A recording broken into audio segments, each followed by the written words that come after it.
Hello everyone, welcome on my YouTube channels.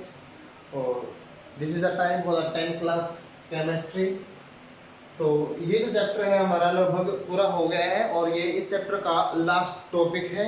ठीक है, आज हम ये डिस्कस करेंगे। ठीक है, how to make a equation more informative. तो कोई भी जो इक्वेशन है उसको हम ज्यादा इंफॉर्मेटिव कैसे बना सकते हैं, ये आज हम डिस्कस करेंगे।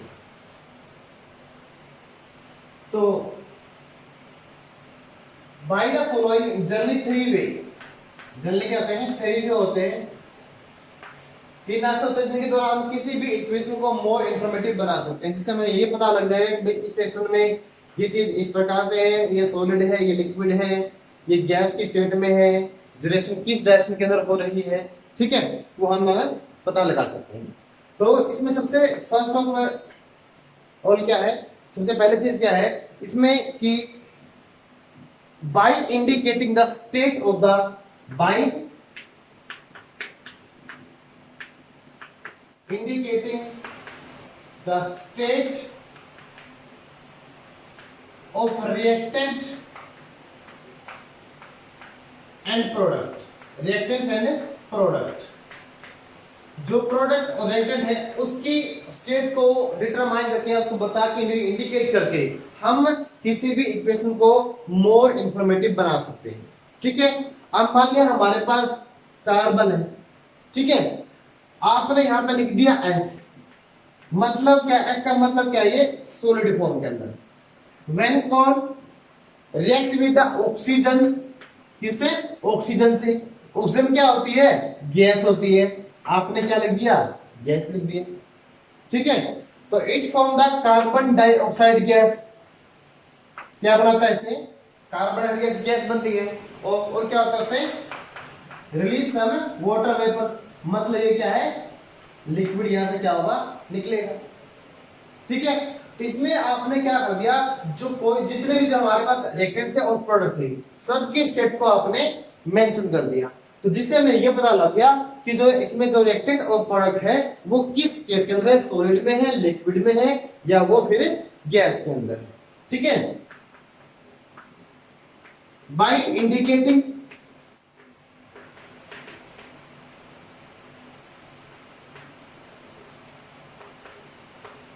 द रिक्वायरमेंट ऑफ हीट, भी कोई भी जो रिएक्शन है उसको होने के लिए हीट की रिक्वायरमेंट है या ना। ठीक है, उसके द्वारा भी हम क्या करते हैं, किसी भी रिएक्शन को मोर इंफॉर्मेटिव बना सकते हैं। ठीक है, अब मान लिया हमारे पास क्या है, कैल्शियम कार्बोनेट है। ठीक है, जब आप इसको हीट करते हो, ये जो ट्रायंगल का जो एक निशान बना रहा हूं, इसका मतलब होता है हीट करना। क्या होता है, हीट करना। ठीक है, तो उससे क्या होगा, आपको क्या पता लगेगा कि ये रिएक्शन हीट की प्रेजेंस में हो रही है। तो उससे क्या बनता है, CO2 कैल्शियम CaO और प्लस CO2। अब जो कैल्शियम कार्बोनेट था ये हमारा किस फॉर्म में था, सॉलिड फॉर्म में था। कैल्शियम ऑक्साइड है हमारा, ये किस फॉर्म में है, सॉलिड में है, और ये हमारा किस फॉर्म में है, गैस फॉर्म में है। ठीक है, एक बात ये भी है, जो एरो होता है किसी भी रिएक्शन के अंदर, क्या होता है, एरो। जो एरो का जो हेड है जिस साइड में होता है, तो वो क्या करता है, रिप्रेजेंट द डायरेक्शन, जो हेड है represent the direction of the reaction, direction of A reaction, किसी भी रिएक्शन की डायरेक्शन को रिप्रेजेंट करता है। कई बार ऐसी रिएक्शन होती है जिसमें डबल एंड एरो होते हैं। क्या होते हैं, डबल हेड एरो, इस प्रकार से। अब अगर मान लो किसी रिएक्शन में डबल हेडेड एरो है, तो वो क्या करती है, वो रिएक्शन से रिप्रेजेंट करती है इक्विलिब्रियम को, या ये जो रिएक्शन क्या है, एक तरह से रिवर्सिबल है। क्या ये रिएक्शन कैसी है, रिवर्सिबल, मतलब ये reaction takes place in the both directions, takes place in the both directions.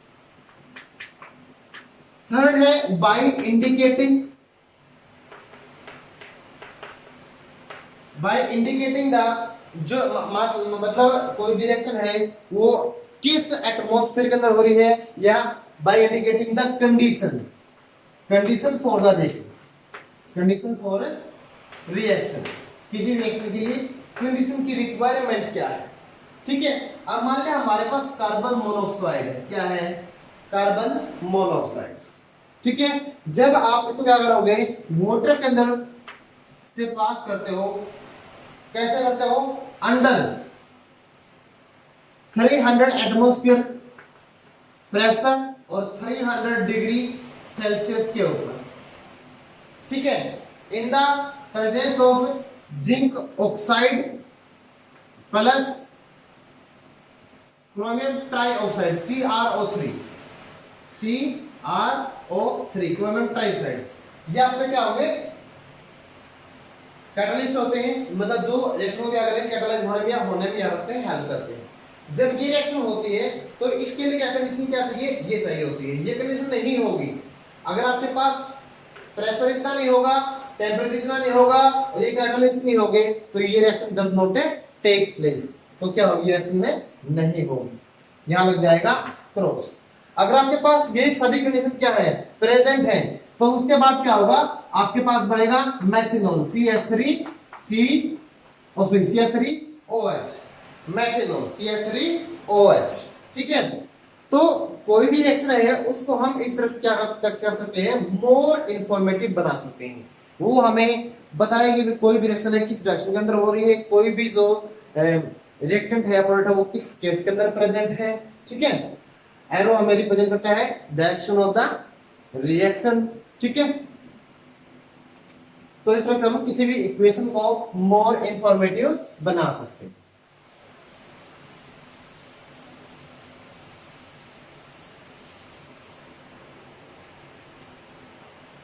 Next है how balance a chemical equation, how balance a chemical equations. कोई भी केमिकल इक्वेशन है उसको हम बैलेंस कैसे करेंगे वो देखेंगे हम। इसमें भी 2-3 स्टेप है। सबसे पहले क्या करो, आप जब भी आपको कोई केमिकल इक्वेशन बैलेंस कर हो तो सबसे पहले क्या करोगे कि जो आपके पास रिएक्शन दी हुई है तो right the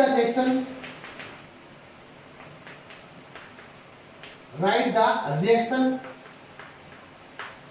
in word form. सबसे पहले आपने इसको वर्ड की फॉर्म में लिख दिया। ठीक है, मान लिया आपके पास क्या है, मीथेन है, क्या है, मीथेन प्लस आपके पास क्या है, ऑक्सीजन है, क्या है, ऑक्सीजन। ठीक है, इससे क्या बन गया, कार्बन डाइऑक्साइड और प्लस क्या बन गया, इससे वाटर, प्लस क्या हो गया, हीट हो गया। ठीक है, सबसे पहले आपने रिएक्शन को ले लिया वर्ड की फॉर्म में। अब उसके बाद क्या करो,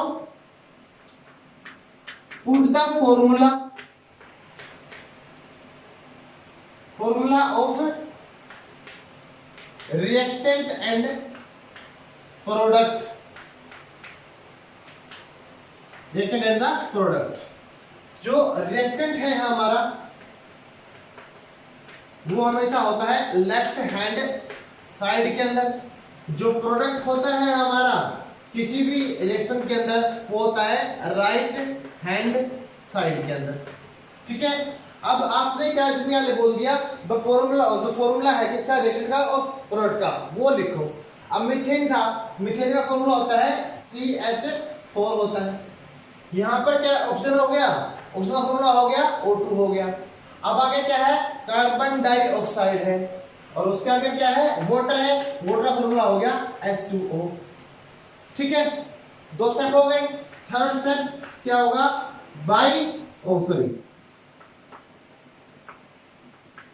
मल्टीप्लाई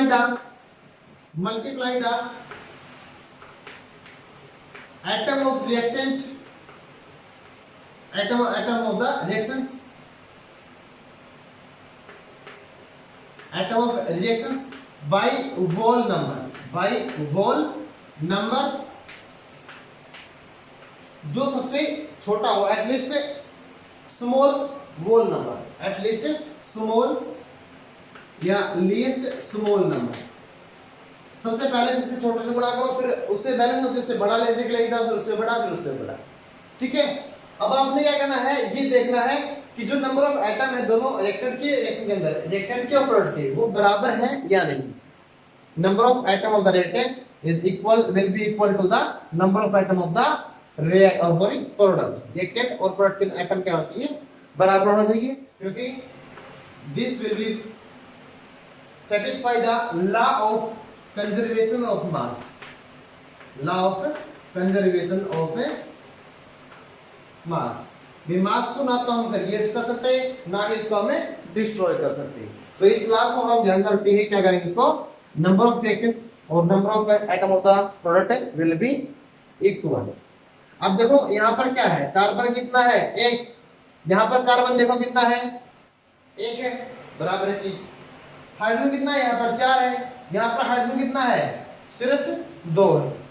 मतलब यहाँ पर हाइड्रोजन है 4, यहाँ पर है 2, मतलब यहाँ पे 2 की कमी है ना। मतलब हम क्या कर रहे हैं, पहले 2 से गुना करके देखेंगे। आपने क्या किया, यहाँ से 2 से मल्टीप्लाई कर दिया, क्या कर दिया, 2 से मल्टीप्लाई कर दिया ना। अब यहाँ पे देखो, यहाँ पे तो हमने मल्टीप्लाई नहीं किया, तो यहाँ पर number of atom of hydrogen क्या रहेगा, सेम रहेगा। यहाँ पर क्या होगा, 2 दूनी 4। अब यहाँ पे क्या हो गया, 4 हो गया। कार्बन इक्वल हो गया था, सेकंड नंबर पे हमारा हाइड्रोजन है वो इक्वल हो गया। अब देखो ऑक्सीजन, ऑक्सीजन यहाँ पर कितना है, 2, यहाँ पर कितना है 2, और ये जो 2 मल्टीप्लाई हम करते हैं, ये 2 मल्टीपल में होता है किसके, हाइड्रोजन के भी और ऑक्सीजन के भी। मतलब जो भी होगा ये सबकी क्या होता है, मल्टीप्लाई में होता है। अब ऑक्सीजन कितनी, यहाँ पर 2 ऑक्सीजन, तो यहाँ पर है O2 हो गया, O के साथ 2 लगा तो 2 ऑक्सीजन होगा, 2 से हमने गुणा कर दी यहाँ पर, तो कितना होगा टोटल, 4 हो गया। यहाँ पर ऑक्सीजन कितना है, सिर्फ 2 है। अगर हम 2 से मल्टीप्लाई कर दें तो यहाँ पे ऑक्सीजन कितना हो जाएगा, 4 हो जाएगा। तो अब देखो कि जो number of atom of reactant is will be equal to the number of the atom of the product. जो रिएक्टेंट है वो बराबर हो गया प्रोडक्ट के एटम के अंदर, तो इसलिए रिएक्शन क्या हो गया, बैलेंस हो गई। ठीक है।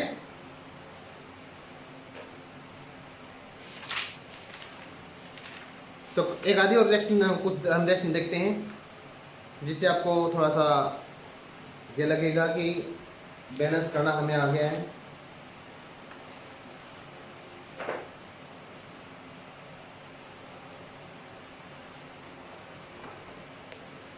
चलो पहले एक सिंपल देखते हैं, इसमें सिंपल सी दी हुई है। इसमें लिखा हुआ है H2 plus N2, H2 plus N2, इससे बन गया NH3। ठीक है। अब ये देखो आपके पास हाइड्रोजन कितना, यहाँ पर 2, वहां पर कितना है 3, तो 3 है ना, उस 3 को ले आओ यहाँ पर, ले आए, इस 2 को ले जाए एक बार वहां पर ले गए। 3 दूनी कितना बचे, 3 दूनी कितना हो गया 6, हाइड्रोजन कितना बचेगा, यहाँ पे 3 दूनी कितना होगा, 6 हो गया हाइड्रोजन। हाइड्रोजन का मामला बराबर, आप नाइट्रोजन कितना, यहाँ पर 2 है, हमने 2 से मल्टीप्लाई किया था, नाइट्रोजन यहाँ पे क्या होगा, 2 हो गया, तो रिएक्शन क्या होगी, बैलेंस होगी। ठीक है।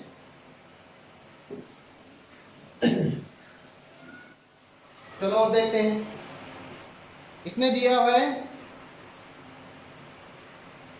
H2S plus O2, H2O plus SO2। ठीक है। अब यहां पर देखो आपके पास हाइड्रोजन कितना है, यहाँ पर 2, यहाँ पर हाइड्रोजन कितना है 2। ठीक है। सल्फर कितना है 1, यहाँ पर सल्फर कितना है 1, यहाँ पर ऑक्सीजन कितना है 2, यहाँ पर ऑक्सीजन कितना है 1 और 2 3। ठीक है। मतलब मामला क्या होगा, गड़बड़ होगी।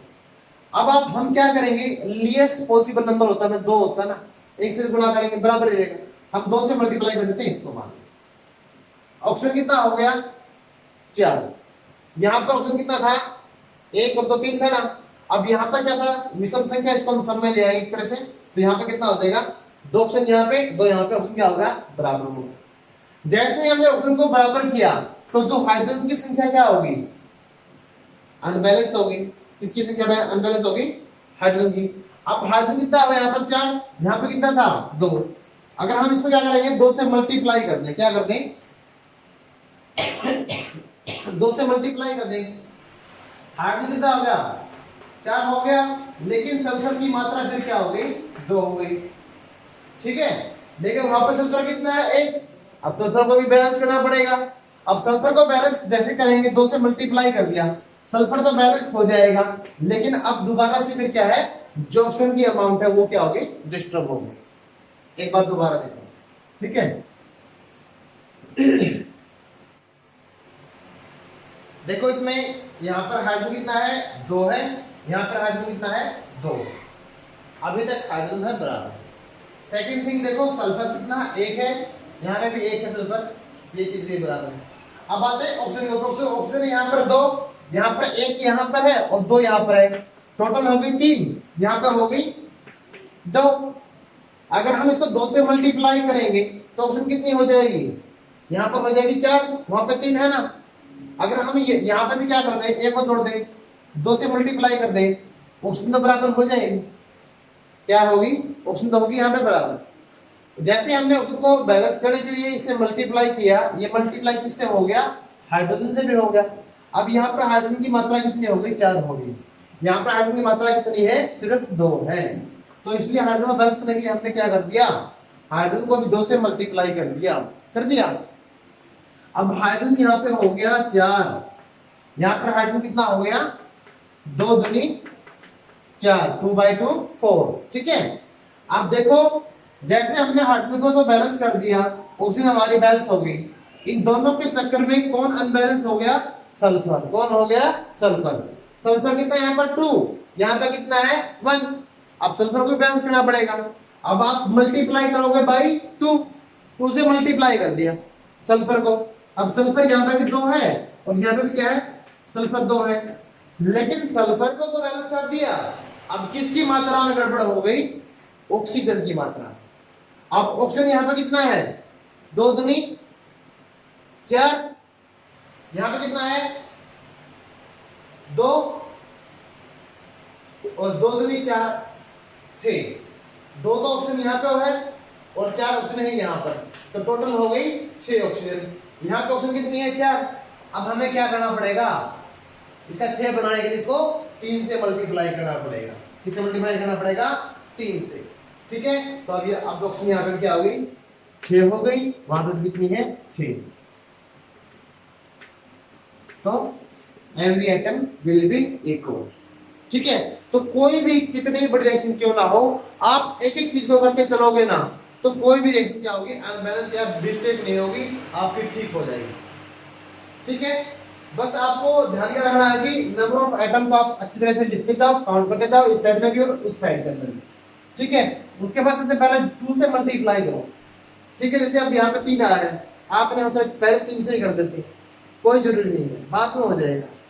लेकिन आप एक स्टेप वाइज तरीके से चलोगे तो आपकी रिएक्शन क्या होगी, बैलेंस होगी ही होगी, उसमें मिस्टेक नहीं होगी। ठीक है, तो जो फर्स्ट चैप्टर है हमारा 10th केमिस्ट्री का, वो क्या हो गया है, बिल्कुल फिनिश हो गया है। अगर कोई टॉपिक के किसी में आपको डाउट हो तो स्पेशली आप मेरे कमेंट बॉक्स में लिखें और आपको उसका सोल्यूशन जरूर मिलेगा। ठीक है, ओके, थैंक यू। और मेरे चैनल को अगर आपने सब्सक्राइब नहीं किया तो सब्सक्राइब करें, लाइक करें और शेयर करें। Thank you.